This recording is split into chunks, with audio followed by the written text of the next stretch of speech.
familias conforme al corazón de Dios.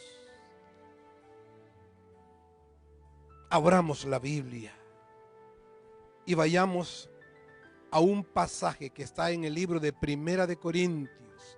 Esa primera carta del apóstol Pablo en el capítulo 3, versículos 10 y 11. Le repito, Primera de Corintios 3, 10 y verso 11. El verso 10 dice: conforme a la gracia de Dios que me ha sido dada, yo como perito arquitecto puse el fundamento y otro edifica encima, pero cada uno mire cómo sobre edifica, porque nadie puede poner otro fundamento que el que está puesto, el cual es Jesucristo. Cada uno mire cómo sobre edifica. El problema más grande es cuando yo estoy viendo cómo sobre edifica a los demás. Aquí no me dice: Manuel, tienes que estar viendo cómo sobre edifica la hermana tal o el hermano tal. Manuel, tienes que estar viendo cómo sobre edifica tu hija o tu prima. De ninguna manera. Aquí dice: cada uno mire cómo sobre edifica. O sea, la única mirada que yo puedo tomar para ver cómo estamos sobre edificando es una mirada hacia mí mismo, nada más. Sobre el fundamento que ya fue puesto, que es Jesucristo, cada quien decide si va a edificar cosas espirituales o va a edificar cosas carnales. Cada uno decide si edifica sobre piedras preciosas o va a edificar su vida espiritual sobre hojarasca y sobre heno, que no sirve para nada. La pregunta: ¿cómo edificar una familia conforme al deseo del corazón de Dios? ¿Quién de nosotros que tenemos familia no anhelamos eso? ¿Cómo no vamos a anhelar edificar una familia no conforme a lo que yo quiero, no conforme a como a usted le parece, sino una familia conforme al deseo del corazón de Dios? Usted no puede decir: yo voy a edificar mi familia conforme al deseo de mi corazón, porque el corazón suyo es engañoso. Es conforme al deseo del corazón de Dios que tenemos que edificar la familia. Y le quiero compartir 3 maneras rápidamente. La primera de ellas: permitamos que el temor de Dios esté delante de nosotros. Todo tiene que iniciar con el temor a Jehová. De hecho, por eso la Escritura dice: el principio de la sabiduría es el temor a Jehová. Todo en la vida espiritual debe iniciar con temor a Dios. Vaya al libro de Job, en el Antiguo Testamento, en esos profetas menores, a la par del Salmo, en ese libro poético. Más bien, vemos el libro de Job, capítulo 4, verso 6.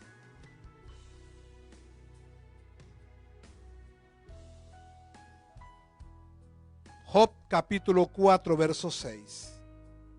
Dice el verso 6. Es una pregunta que le hacían a Job. ¿No es tu temor a Dios tu confianza? ¿No es tu esperanza la integridad de tus caminos? Cuando Job estaba en aquella prueba terrible, le dijeron eso. ¿No es tu temor a Dios tu confianza? Porque el temor a Dios había sido la confianza en la vida de este hombre. Y le dijeron: ¿no es tu esperanza la integridad de tus caminos? La seguridad, amados hermanos, y la esperanza de que nos vaya bien en el camino de la vida está en el vivir en el temor a Dios.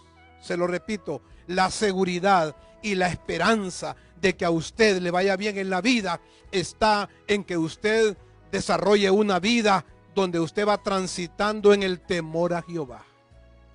La esperanza no es el dinero. Mucha gente con dinero se quedaron sin nada en esta pandemia.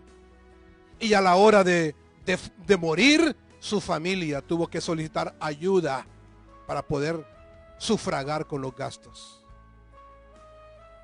Porque no es el dinero la esperanza. La esperanza no son los bienes materiales. Porque a la hora de que nos vamos de este mundo, todo se queda. La seguridad y la esperanza que yo tengo de que me va a ir bien en la vida es que yo viva una vida en el temor a Jehová. Que usted nunca pierda el temor a Dios. Porque hoy en día se ha perdido ese temor a Dios. Hoy en día hay quienes pecan deliberadamente.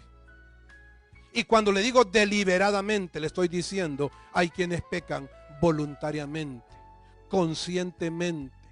Porque una cosa es pecar por ignorancia, una cosa es pecar involuntariamente, otra cosa es que yo cometa un pecado sabiendo que voy a hacerle daño a una persona. Ya usted sabe que va a hacer algo que no es correcto y usted lo hace. A eso se le llama pecado deliberado. Es un pecado voluntario. Y eso se hace cuando no hay temor a Dios. Hay quienes abandonan a las familias porque no hay temor a Dios. Al no haber temor a Dios, entonces no entiende ese hombre, no entiende esa mujer el compromiso que tenía delante de Dios cuando tuvo esas 3 niñas, esas 2 niñas. Hay quienes no honran a sus padres. No todo mundo honra a sus padres. Y hay padres que se equivocan con sus hijos y dañan a sus hijos. Hay personas que en lugar de luchar con sus debilidades, deciden seguir fallándole a Dios, cayendo en equivocaciones y pecados.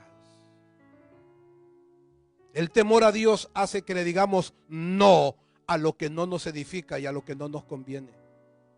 Por eso es importante el temor a Dios. Porque el temor a Dios hace que usted diga no a aquellas cosas que no me van a edificar, aquellas cosas que no me convienen. Y debemos luchar y debemos esforzarnos para no hacer algo que Dios no está de acuerdo. Por eso en cada cosa que usted va haciendo en la vida debe preguntarse, Señor, ¿estás de acuerdo con que yo haga esto? En segundo lugar, ¿cómo edificar una familia conforme al deseo del corazón de Dios? Practicando acciones que edifiquen y bendigan a los demás. Se edifica una familia cuando nosotros practicamos acciones que bendicen a esa familia. En el Salmo 109, ese salmo está en medio de su Biblia. Su Biblia es una Biblia en físico. Salmo 109, verso 28. El salmista dijo: maldigan ellos, pero bendice tú. Levántense, mas sean avergonzados, y regocíjese tu siervo. Maldigan ellos, pero bendice tú. No importa cuántos maldigan en esta vida, usted y yo no estamos para decir mal de nadie. Estamos para bendecir. Nuestra boca, y no digamos en el orden familiar, estamos para bendecir la vida de nuestra familia. No estamos para decir algo que no edifique la vida de nuestra familia. Si algo no va a edificar la vida de su esposo, cierre la boca y no lo diga. Si algo no va a edificar la vida de su hijo, no lo saque de su boca. No importa las injusticias que otros hagan, usted no debe contaminarse con el mal y debe tomar la decisión de bendecir y edificar. Es una decisión que cada quien toma. Yo decido, dice usted, yo decido bendecir y edificar. No importa cómo es la familia con usted. Usted es una decisión que tomó de bendecir y edificar a su familia. La decisión del corazón suyo de bendecir su familia no tiene nada que ver con el comportamiento de su familia. Si quieres edificar, practica cosas sanas. Si quieres edificar, aléjate del pecado. Si quieres edificar, ayuda y no destruyas. Si quieres edificar, advierte y no critiques. Si quieres edificar, sé sincero y no mientas. Si quieres edificar, reconoce y no te justifiques. Si queremos edificar, no debemos coquetear con el mundo. Si queremos edificar, no juguemos con el cristianismo. Si queremos edificar, levantemos el nombre de Dios y no lo denigremos de ninguna manera. Si queremos edificar, honremos esta iglesia y no la desvaloricemos. Si queremos edificar, bendigamos y no dañemos a las personas. Si queremos edificar, entreguémonos a la familia y no dañemos a nuestra familia. Uno edifica a la familia cuando se entrega a ella. Un hombre entregado, apasionado de su esposa. Un hombre entregado que vive para poder cuidar, velar y formar la vida de sus hijos. Es una familia bendecida. Será una familia bendecida siempre por la mano del Señor. Y en tercer lugar, termino con este punto. ¿Cómo edificar una familia conforme al deseo del corazón de Dios? Dándole el primer lugar a Dios en nuestra vida personal y familiar. Dándole el primer lugar al Señor. En el libro de Marcos capítulo 12, verso 30. Nuevo Testamento. Evangelio según San Marcos. Capítulo 12, verso 30. Y amarás al Señor tu Dios con todo tu corazón, con toda tu alma, con toda tu mente y con todas tus fuerzas. Este es el principal mandamiento. Amarás al Señor tu Dios con todo tu corazón. La Biblia no dice amarás al dinero con todo tu corazón. El dinero es importantísimo, claro que sí, pero no es el primer lugar. La Biblia no dice amarás a tu esposa con todo tu corazón porque este es el primer mandamiento. No. Aquí no dice amarás a tu familia porque ese es el primer mandamiento. Tampoco. Tenemos que aprender a amar a Dios por encima de todo porque la Biblia así lo pide. Aquí no le está diciendo, la Biblia nunca le dice a la persona si le parece o no le parece, si está de acuerdo o no está de acuerdo. Nunca dice eso. Siempre en la Biblia lo que hay son mandamientos. Dios manda, Dios ordena, Dios exige y punto. Aquí solo dice, amarás al Señor tu Dios con todo tu corazón, con toda tu mente, con toda tu fuerza y con toda tu alma. Y punto. Yo tengo que hacerlo. Yo adoro a mis hijos, adoro a mi esposa. Amo a mi madre. Amo a mi suegra con todo mi corazón. Amo a mis hermanos de sangre. Pero nunca los amo más que a Cristo. Mi esposa sabe que yo amo más a Jesús que a ella. Yo amo más a Jesús que a un amigo. ¿Por qué? Porque sencillamente la Biblia me lo dice. Dios me está diciendo, Manuel, me amarás a mí con toda tu fuerza. Y el segundo mandamiento, amarás a tu prójimo. Ok, ahí sí, ahí va la familia. Ahí va el esposo y la esposa y los hijos y los amigos y los demás. Pero el amor a Dios no debe tener competencia en usted. Porque las personas nos pueden dar tantas cosas en la vida, pero nunca nos van a dar lo que Dios sí nos va a dar. Un esposo, una esposa, un hijo, por mucho que a usted la ame, nunca le va a dar salvación. El día de mañana, la salvación es Cristo que me la va a dar, por eso yo amo más a Jesús. En esencia, nuestros problemas no es con la persona, sino con Dios. Si andamos mal con Dios, vamos a andar mal con algunas personas y vamos a andar mal en algunas cosas. La vida cristiana será fructífera o conflictiva dependiendo del lugar que le demos a Dios en nuestra vida. Alguien mencionó que existen dos clases de personas. Aquellos que le dicen a Dios: Señor, que se haga tu voluntad en mi vida. Y aquellos a quienes Dios les dice: muy bien. Hay otra gente que Dios le dice: muy bien, entonces que se haga como usted quiera. Esos son los únicos dos tipos de personas que hay. Aquellos que con el corazón sincero le dicen a Dios: Señor, yo quiero que en mi vida se haga tu voluntad. Y aquellos otros que hacen su propia voluntad y es Dios quien les dice: ok, entonces que se haga como usted quiera. Porque Dios no va a pelear conmigo. Dios no va a luchar conmigo. Dios no va a contender conmigo. Si yo quiero hacer mi voluntad, usted dice: no, pero Dios le va a hablar, Dios lo va a cambiar y Dios va a hacer todo lo posible para que el pastor se corrija. De ninguna manera. Si yo quiero andar en mi propia voluntad, Dios es un Dios caballero y me va a dejar que yo ande en mi voluntad y va a decir: ok, pastor, como usted quiere andar en su voluntad, hágase como usted quiere entonces. Dios se va a dar su lugar. Dios se va a dar su lugar y no va a estar contendiendo cuando una persona quiere andar en su propia voluntad. Dios lo deja. ¿O acaso no dice la Biblia? Y como ellos, dice la Biblia, no aprobaron considerar a Dios, Dios los entregó a una mente reprobada para hacer cosas que no convienen. Cuando yo ando en mi propia voluntad y no ando en la voluntad del Señor, Dios me deja reprobado en mi mente. ¿Qué significa reprobado en mi mente? A que yo digo: no, yo estoy en lo correcto. Dios dice: pues sí, estás en lo correcto, tranquilo. Eso es ser reprobado. Dios me deja en mi propia mente. No va a pelear conmigo, no me va a convencer, no va a tratar de... No. Me va a dejar. ¿Para qué? Ya lo dice el libro de Romanos. Para hacer cosas que no convienen.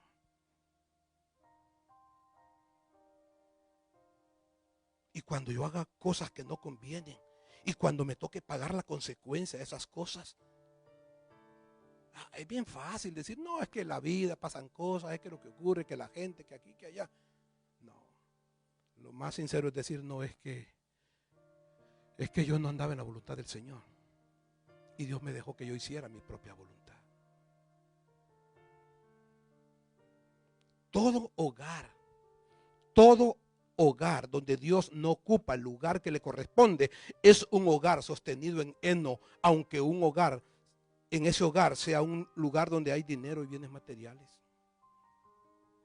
Si Dios no está ocupando el primer lugar en esa familia, en ese hogar, en esa casa, entonces el fundamento correcto no está puesto. Aunque haya dinero, aunque hayan bienes, aunque estemos comprando carros, aunque estemos comprando terrenos,